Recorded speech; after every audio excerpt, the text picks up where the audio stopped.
Do you want to stay more focused on the right goals in your life, or even just figure out what the right goals are for you? Do you want clarity? Do you want better work-life balance? Well, you're in the right place. Welcome to Success Through Failure.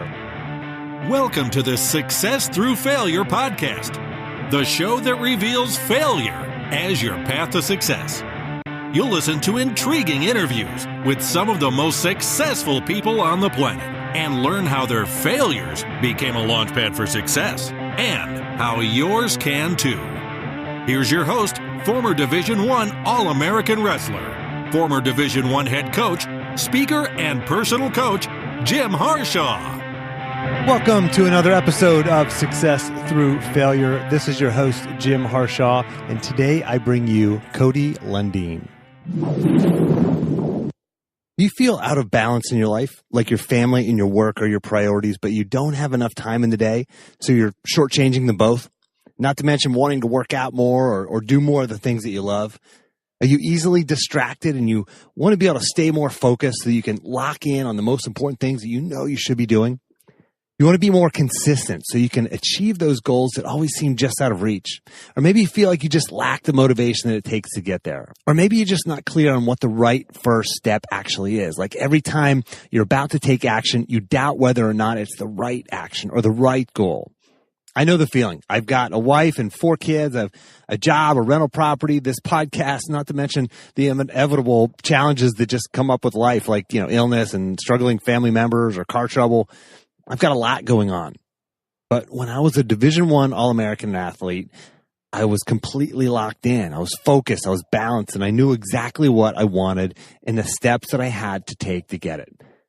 But when I got into the real world, things got a lot more complex. There's just a lot more time demands. Like everything seems to be a priority. How are you supposed to figure out what's the right next step for you?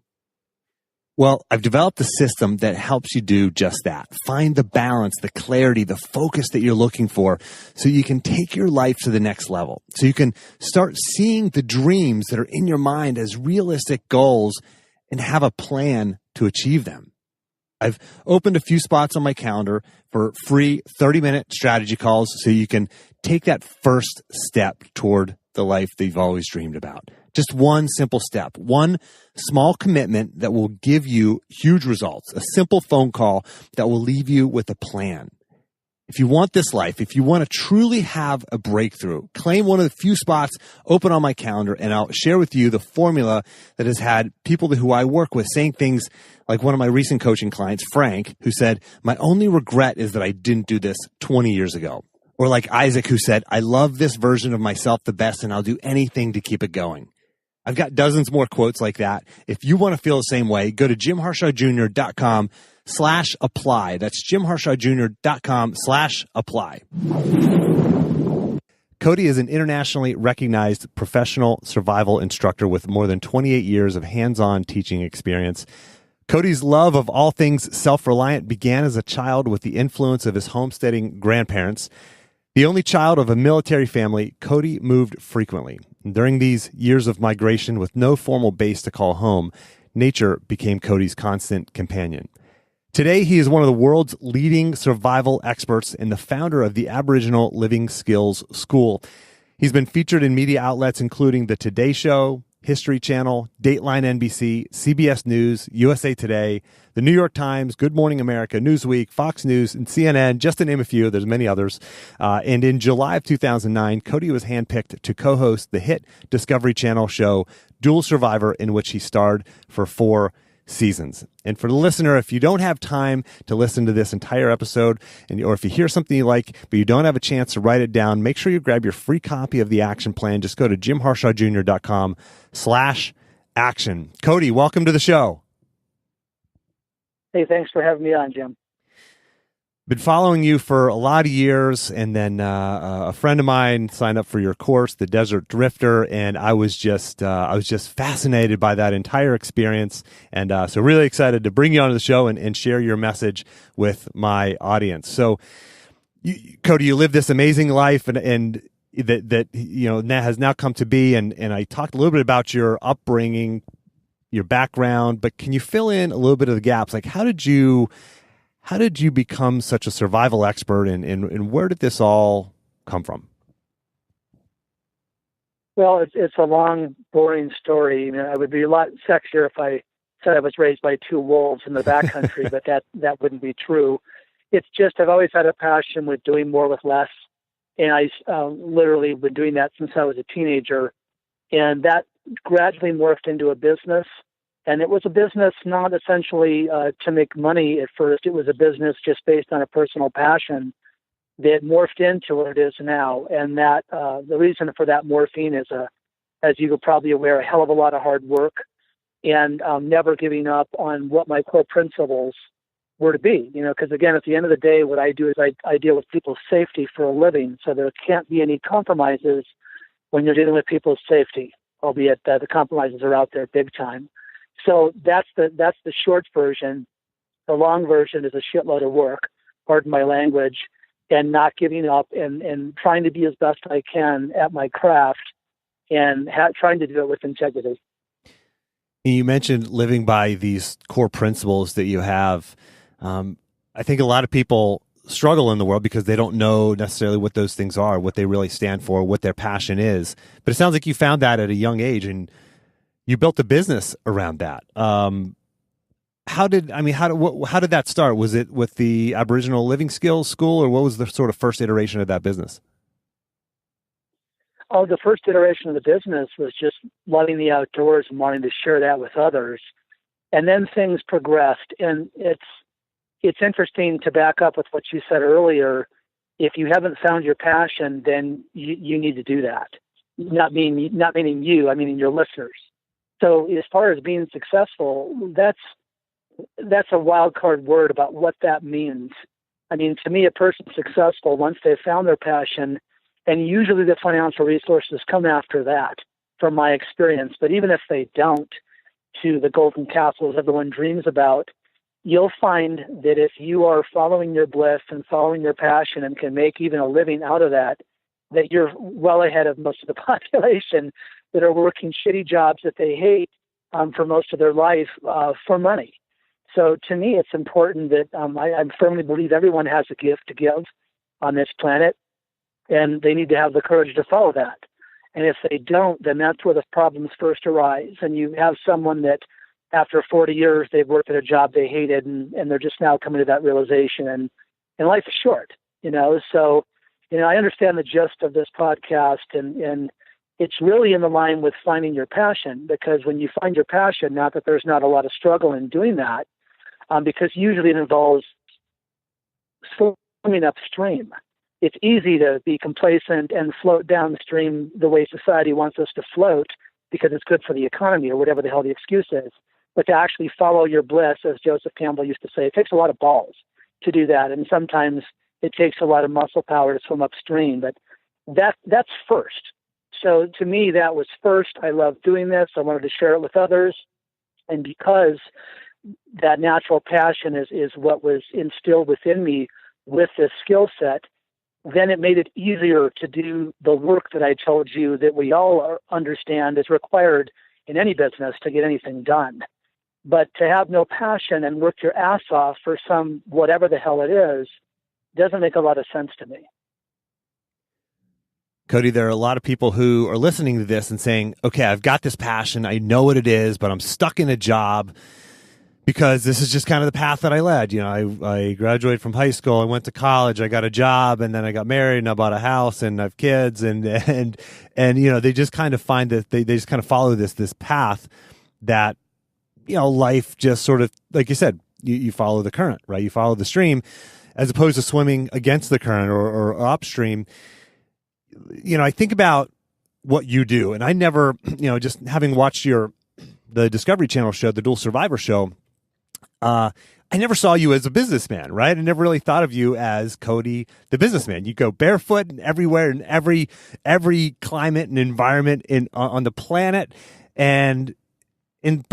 but you've taken this passion. do you see yourself as a businessman? Did you do business person type things? Like, obviously you have a website now, and we'll talk about that. But how because there's a lot of people going like, I want to do that. I want to follow my passion, but I feel like I have to build a website and I have to do this and I have to do that and have a PR and write a book. And you've done some, have a book and website but like, what was that path like for you? It seems to me like the biggest part of that was you lived it. Is that right?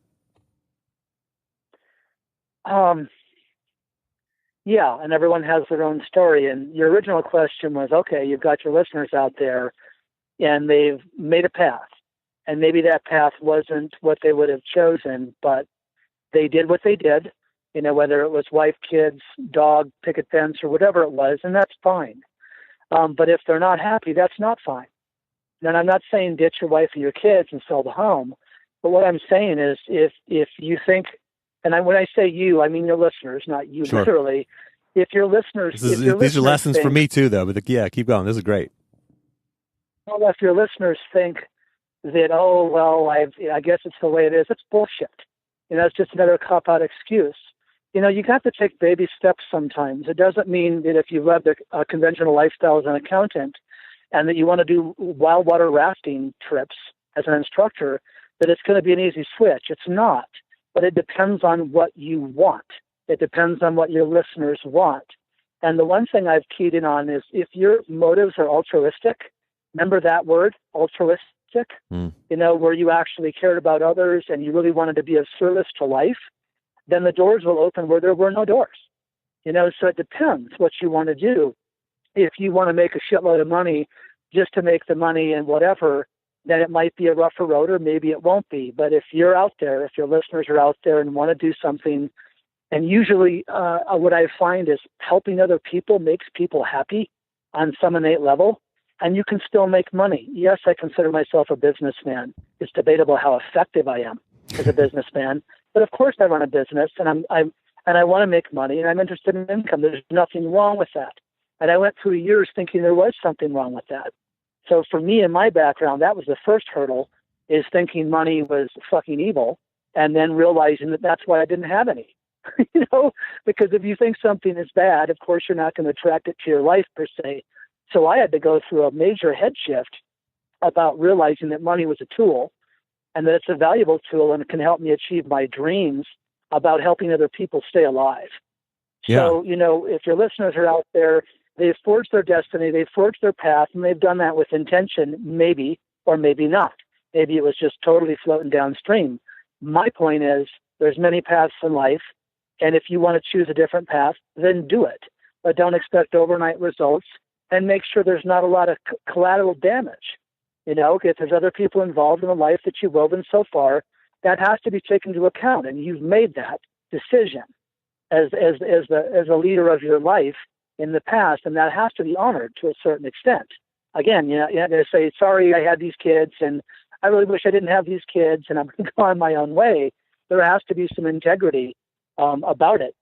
But I'm telling you, I don't claim to be a living example. It's been, and I've put a lot of work into this, but I believe that people want to do the right thing. If they want to follow their passion, if they think that serves others in some other way, and it makes them happy, then there's nothing that can stop you, period.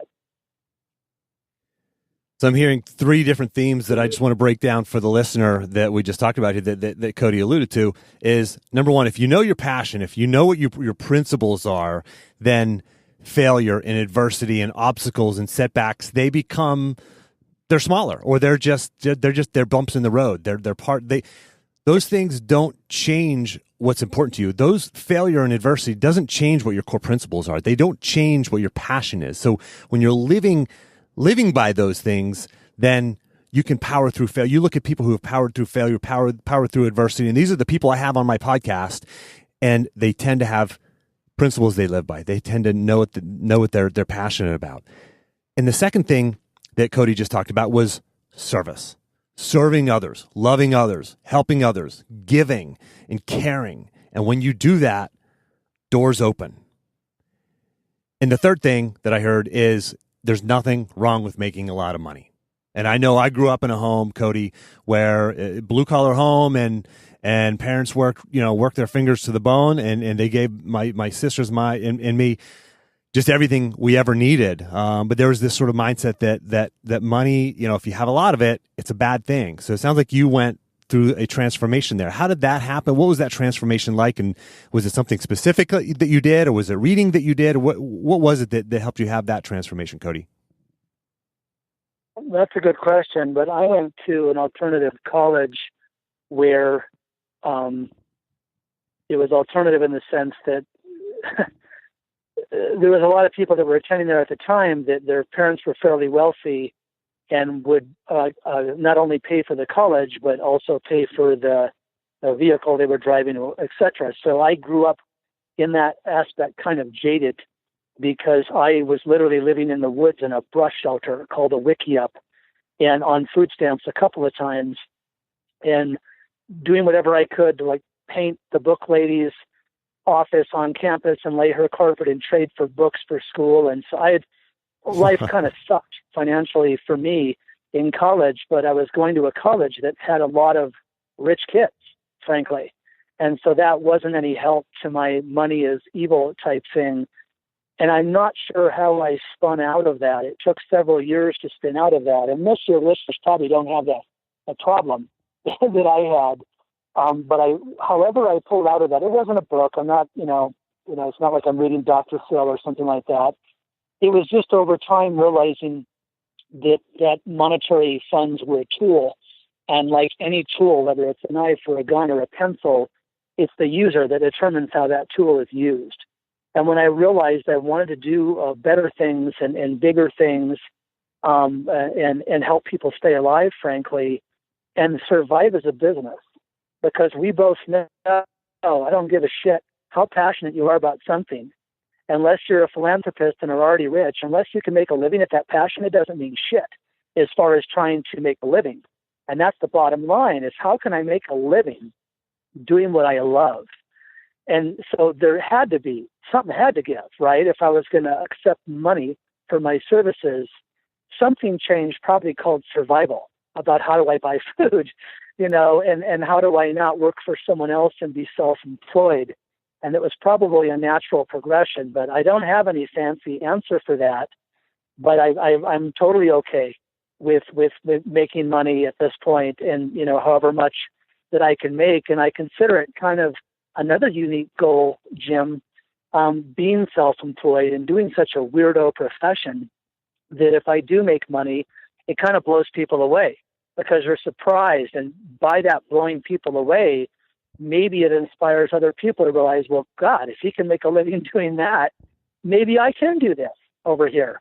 And I've seen that happen. I've had clients come to courses that have gone back after a course and quit their job, or have taken a job, or have gone back to school based on hanging around at our school and being out in the wilderness and having her as the main teacher and just kind of settling and shaking off the crap that get stuck to us about what modern society decrees we think that it thinks we should do, and finding who they are again.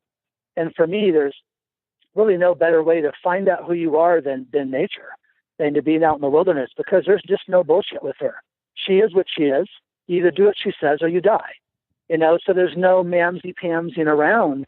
And I've seen time after time after time, students go out into the field that come back and literally give up drugs or alcohol, or get a divorce, or get married. It's made some major life decisions for them, just being able to download what's important to them by stilling their mind and stilling their body and not having these distractions called nature.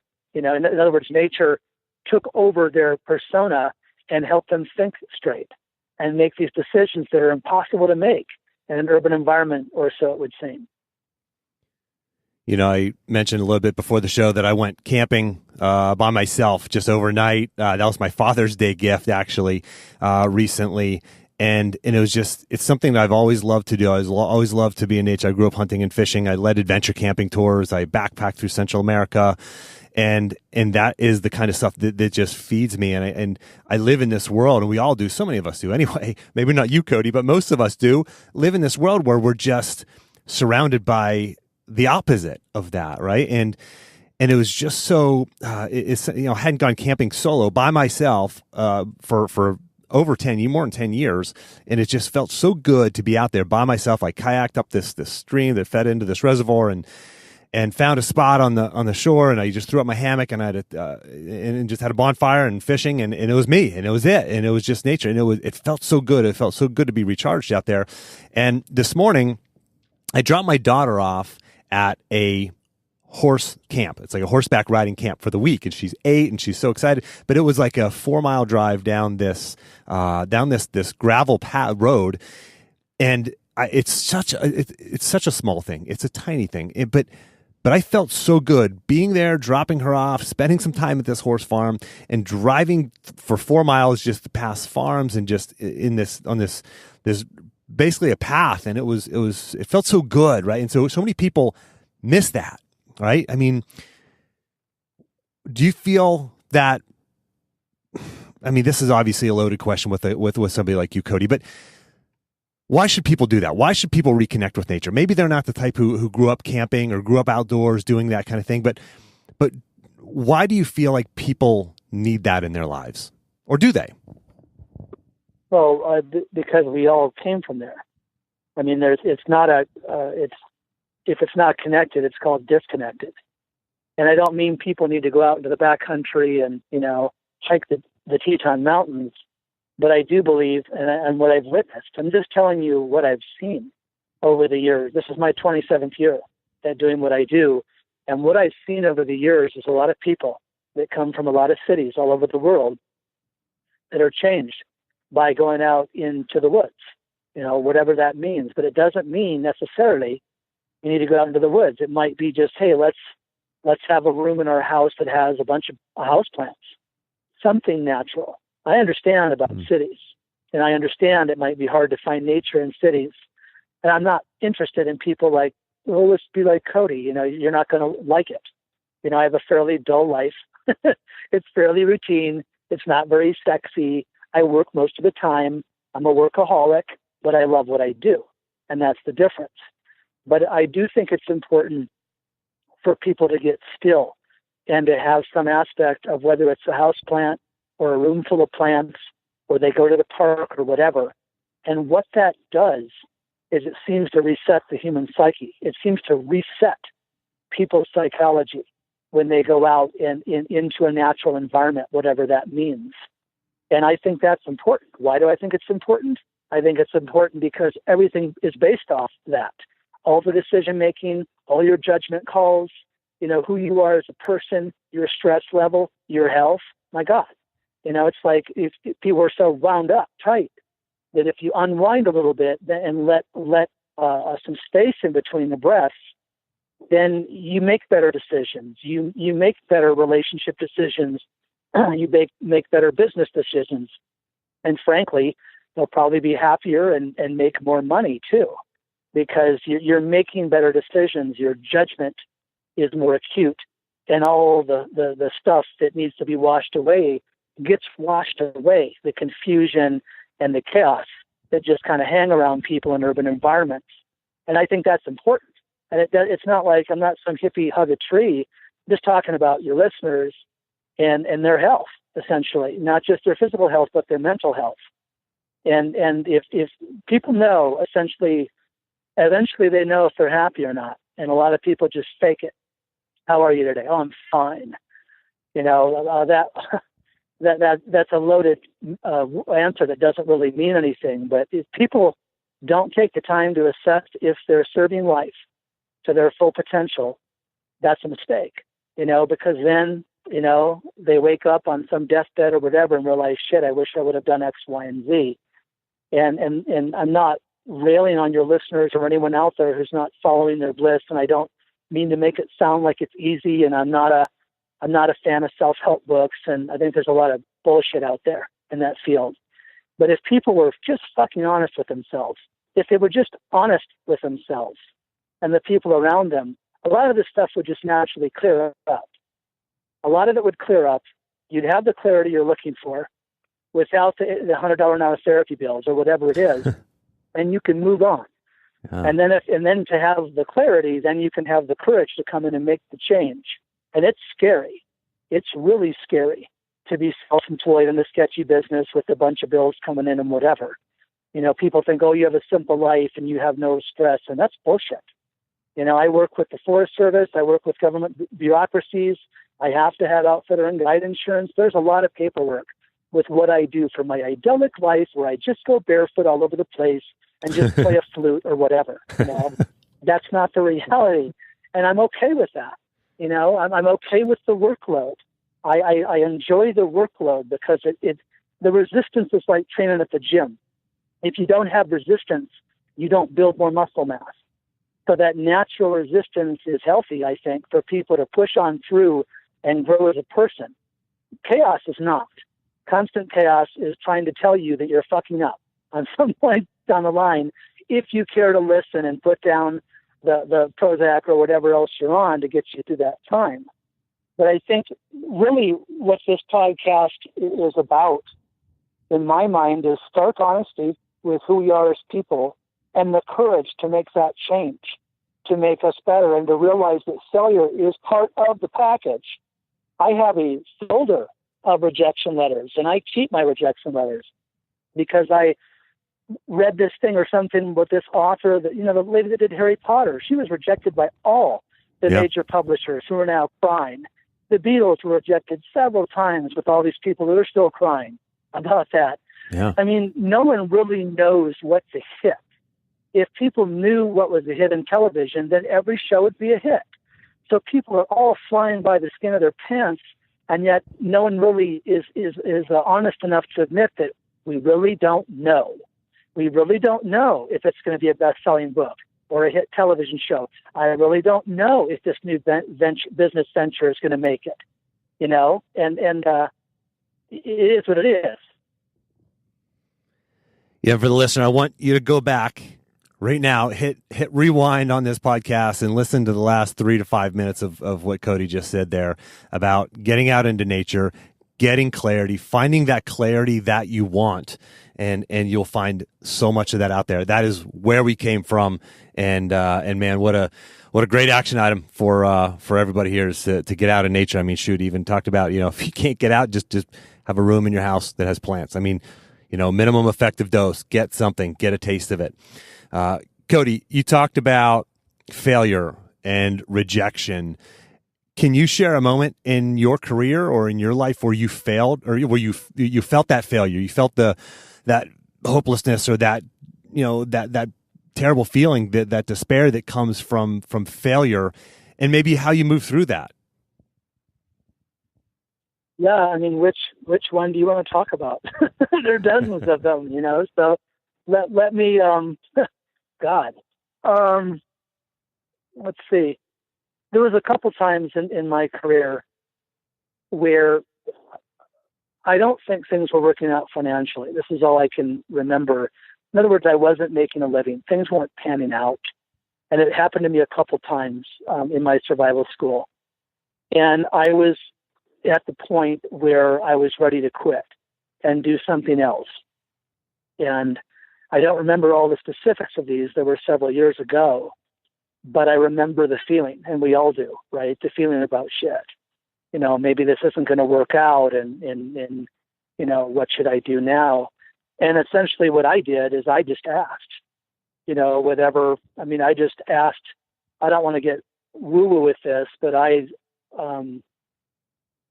just, everyone has their own path or not, about trusting something bigger than themselves, whether it's a tree or whatever, even an atheist has a path.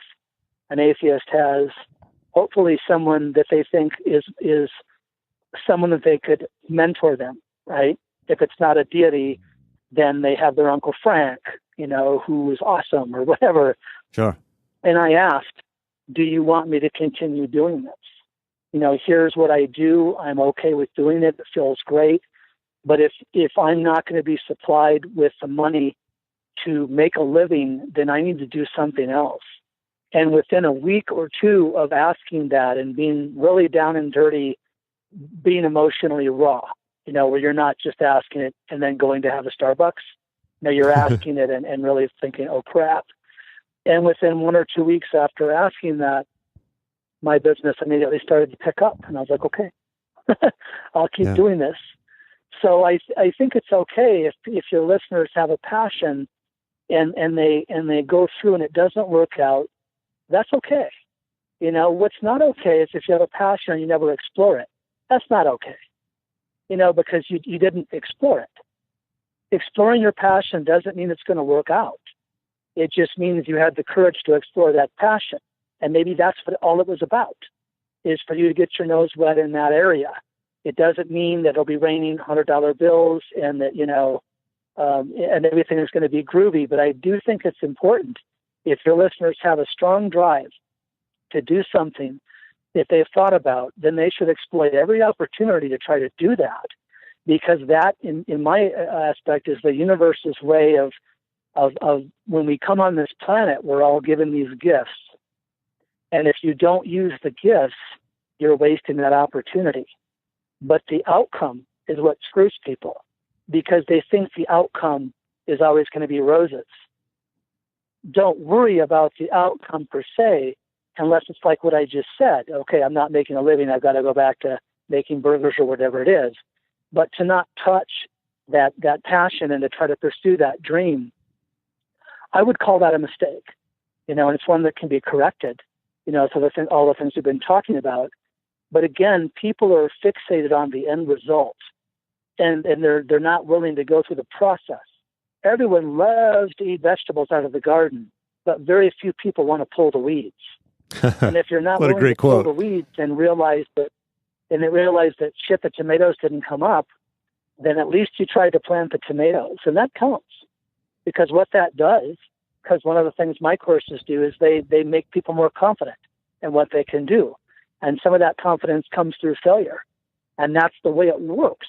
If you choose to look at it in that respect, where the so-called failures are making you stronger to then either do it smarter the next time or realize, wow, I won't touch it anymore. It hurts. The flesh burns. So I'm really big on people at least giving them, because we are talking about people's essence. We're talking about why they came here on this planet. And the reason, the seed, like that seed that makes the tomato plant, if you come here with a strong passion that you've always wanted to do something, then the chances are high that you're given extra help in that arena to try to make that happen. Otherwise, you wouldn't have that strong passion. And that's where the doors fly open as soon as you commit to it. And someone realizes, wow, I had this great opportunity. I've always wanted to do this. So if someone has a strong passion, the chances are there that the tools are waiting at your disposal to help activate that, just like the tomato seed turns into a plant. And then hopefully it bears fruit. But sometimes it doesn't. Yeah. But you have to be okay with that on some level and then be able to switch gears. And that gets back to focus on the process, not the outcome, which is a message that I've shared before on this podcast, is focusing on the process and enjoying the process and understanding the process is a gift, and the outcome, it may come in a way that you could never have imagined. But knowing that, I really believe that everything. I'll contradict you and me. I'll contradict you and me on that point. I do focus on the results that I want. Well, Cody, you just said you didn't. Well, I know. But every coin has two sides. So I think it's important to manifest something to focus on what you want. But to have what you want, you have an intention, you have a mental picture of it like a cup, and you fill it with emotion and the passion. And that's what makes the manifestation, basic manifestation. So it's important to have a picture, but don't get attached and devastated, like you said, if all of a sudden the cup has two handles instead of one. Because really, Jim, I don't really know what's best for me. Really? Do I really know what's best for me in this big world of all these variables? Probably not. There's some source that does, and I want to attune into that. So I do have the vision. I hold the vision, and I try to manifest that vision. But I'm aware that at the end of the day, there's a higher authority that might tweak that and make the cup blue instead of green. I want to share a quick story to make this, to help the listener understand this. So, and this is, my world is through this lens of wrestling, right? That's what I spent my first 30 years of my life doing as a competitor and a coach. And actually, I should say 30 of my first 36 years. And when I finally, I had this vision of becoming a Division I All-American, actually a national champion. And that was this vision that I had, right? I had this idea. This is what I wanted. I wanted to be standing on top of the podium. And I had that, right? And I could, I didn't really understand what manifestation meant then, right? But I would actually experience it and feel it. I remember driving across the interstate between wrestling camps in the summer, between my junior and senior year in college, and actually feeling it, living it, and believing it, and actually being that person right now who won the championship. And then you have that in one hand, and then you have to almost let that go, just give it up to the world, up to God, up to whatever you believe in, and then focus on that process. So you have that vision, and then you focus on that process, the day-to-day, the grind, the hard work that Cody talked about, that the challenges, the adversity, the setbacks, the failures. Those are all lessons. Those are all gifts that move you toward that initial vision that you had. Yeah, that's perfect, and that's exactly what I mean. Yep. Cody, where do you live now, and tell us what your home is like? My homestead is, I have a school in town, but my homestead is far away from town, and it's past the solar earth home. And what that means is it's embedded into the side of a hill facing solar south, which is what we do in our hemisphere if you want free energy from the sun. And it has right orientation, thermal mass, and insulation.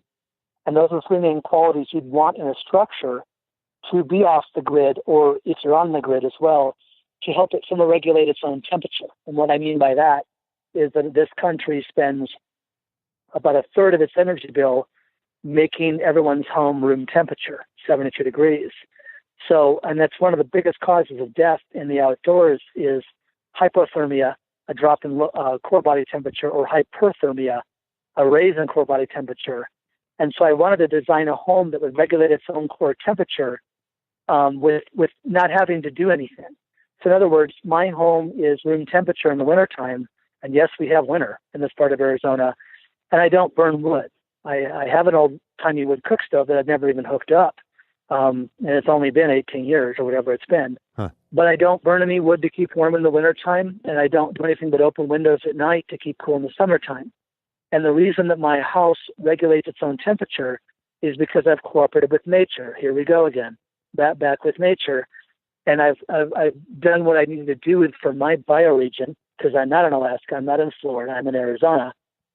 I'm dealing with light orientation, which way the house is faced to get free energy from the sun, thermal mass, which is like a flywheel, which soaks up short-wave radiation from the sun and lets it out as long wave during the night. The same principle with adobe construction. And insulation, which is dead airspace, which keeps the cocoa hot and the Kool-Aid cold. So I've combined those three qualities into a structure that now works for me. I don't have to screw around and pay a bunch of bills and look at a job I hate to make my home comfortable. My home works for me because I've paid attention to the natural environment that it sits in, and I've cooperated with that. Most people build a house, it's a box, they plug in the box to the wall called the grid, and it runs just fine unless the grid cord's cut. But they don't think anything about the environment that home is in, and that's what it needs to operate. If it was off the grid, is it hot out? Is it cold out most of the time? Does it rain a lot? Is it windy here all the time? And these things you need to pay attention to if you're going to build, or certainly if you're going to camp, right? If you're going to camp, people feel pain immediately if they choose a shitty camp spot. But when you build a home, as long as you're willing to pay exorbitant utility bills, you can eke on by down in the Sonoran Desert and be just fine with a $400 cooling bill, in your crappy home that's not designed for the environment. So my home regulates its own temperature. I catch rain, I post waste, etc. And I've tried to mimic nature in my environment to the best of my ability that allows me to live more comfortably long term and frankly to pay a lot less bills. And this goes back to, I want to share this with the listener. You think about how hard it is to do, or how hard it might be to get from where you're at to maybe where you want to be. And right, there always is a way, right? Cody's found a way. I mean, this is not your way or my way or anybody else's way. This is, so what is your way? What is your path from where you're at to where you want to be? And what are the things that you have to create or you want to create along the way? And just hearing about your home, Cody, is just it's fascinating. I would love to to check that out someday. Is there any video or anything like that online of your home? I have it in my second book, and there's a little bit of, I think, on my website, a little bit very old stuff. It's been, years since those videos have been out there, and eventually maybe there'll be some more stuff. But basically, if people want to know more about a passive solar home, I mean, it depends on their bioregion. And if you want to do a passive solar home in Seattle, Washington, I would say don't do it. I've done, like you said, this is not a let's be like Cody and let's whatever. You're going to crash and burn doing that because my passion's not yours. So the important thing is that, like we talked about with the tomato seed, is everyone has their own way to work through this stuff. They just need to have the courage and think smart and figure out the way that they need to do it. It's the same if we're building a home. If we were building a home in Florida, I would do things different than I would do in Arizona, which I would do things different if I was doing it in Washington State. So you have to take into account the differences of us as people and the environments that we're in right now and what the reality is of making change. And that's okay. That's called truth. And if there's no truth, then there's no permanent result anyway. And everyone has to dial in what works for them and not try to copy someone else because that's their path, not yours. And everyone has their own path to follow. Like we said at the beginning of this, it really is just the motivation. Do you have the balls and the courage to do something about it, whether it's baby steps or a big leap? Cody, what do you eat on a normal day? I mean, are we going to bump into you at the grocery store? Do you completely live off the land? Is it somewhere in between? Tell us about your diet and what you eat. It's somewhere in between. I hunt and gather routinely at the grocery store. It's a wonderful place to hunt and gather. Things are usually dead. You don't have to chase them down. Yeah, They're easier that way. pre-skinned and sometimes pre-cooked. So I go to the grocery store on a routine basis at this point in my life. My missing link is growing produce. I had a garden years ago, but just got too busy to upkeep that. And I eat quite a bit of protein because I like to train. And usually I like sugar a lot, and I abuse that at certain times of the week. But mostly it's a pretty bland diet of steel cut oats and whole eggs and tuna or chicken or some other fish with, kale and vegetables and, sprouted bread. It's pretty routine, pretty whole food. I don't eat much processed food at all. But it's not like I'm a health nut about it. I just feel better when I eat those certain types of food. You mentioned you like to train. What kind of training do you do? I mean, you look pretty jacked. Do you work out? Do you train? What are you training for? Yeah, I like to train, and I'm just training for me. And I was training for, things that are important to me in my life, and I teach survival skills. So I'm teaching people how to keep their body alive, and you don't bring the Pinto to the car race. So I have to maintain a level of physical fitness to, one, keep up with clients and to deal with things if there's emergency. And, I think body fitness, whatever that means for the individual, because I've had people that have certain handicaps, and we find a way to work around those handicaps for most purposes. But being reasonably physically fit is a huge thing, not just for physical health, but for mental health and emotional health as well. Yeah. Cody, my listeners like to walk away from these episodes with concrete action items, something they can do in the next 24 to 48 hours to start moving towards their goals, and maybe more in the context of what we talked about here, either moving towards their goals or more moving towards a more self-reliant lifestyle. Anything you could suggest, or that you typically do suggest to individuals who kind of look at the way you live and say, I want to take one step towards that? Well, the original way that I took your question was what your listeners can do. And what I would say to them is find whatever it does, a place where they can get still and quiet for a bit and figure out what they want to do first. And again, I've mentioned my big nature pitch about her being, whether it's a park downtown or whatever, but figure out what you want. If you know there's something gnawing at you that you haven't quite fulfilled yet, try to get still and quiet the monkey mind a bit, where you can get downloaded some steps of action. you can't have steps of action when you're a psychological mess. So the first step to answer your question is to get still, and whatever that means, and clear yourself out, clear your head, to then realize what those steps of action need to be. And those will be custom for every person out there. Yeah. Get still. Love it. That's and for the listener who's been listening for a while, I talk about the productive pause, and this is just another example of that pause, of hitting the pause button. It's that short period of focused reflection around specific questions that leads to clarity of action and peace of mind. And you heard it straight from the horse's mouth, straight from Cody. Get still, and you can find that clarity.